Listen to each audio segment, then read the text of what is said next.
In this SFX video tutorial, we'll be going and doing Purge makeup. Now this makeup is actually pretty easy to go and do, and also too, it's nice and fluorescent, it'll be great for Halloween. So let's go and get started.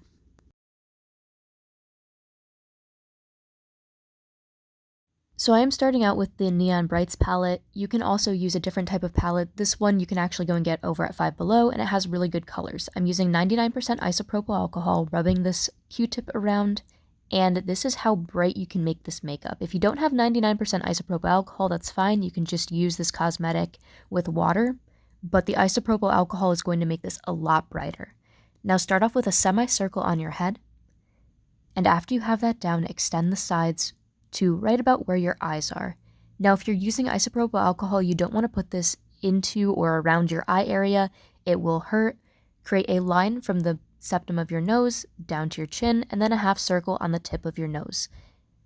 Now half circles to the corners of your mouth, and also two more lines at the corners of your mouth, one side and the other side. An X on both sides. Make sure to put 2 on both sides and leave a little space in the middle.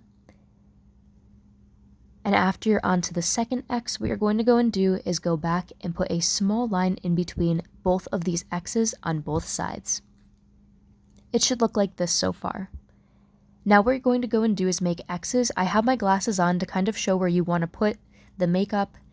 And if you're using isopropyl alcohol, you do not want to go over the eyelid. It's going to hurt and it's going to burn. So after you have the tops of the X's, what I did was I mixed up a small amount of water, mixed it with the powdered eyeshadow, and used a paintbrush to go and apply the rest of the X. This is definitely what you want to do if you're going over your eyelids, which you will be for this makeup, but you could also use something like maybe a lip liner or regular eyeliner for this, as long as you have one that is fluorescent that matches the color that you're using.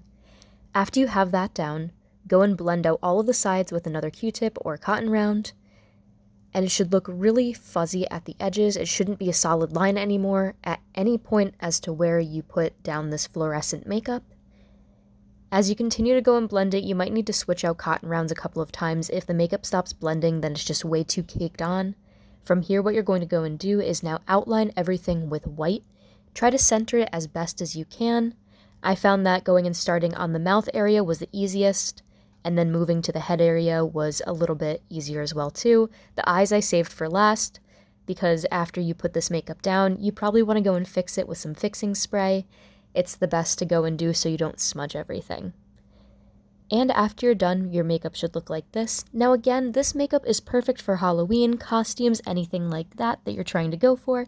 I am posting 31 days of Halloween and special effects makeup, so thank you all so much for watching. Make sure to like, comment, and subscribe. Until next time, have a good one, and happy spooky season.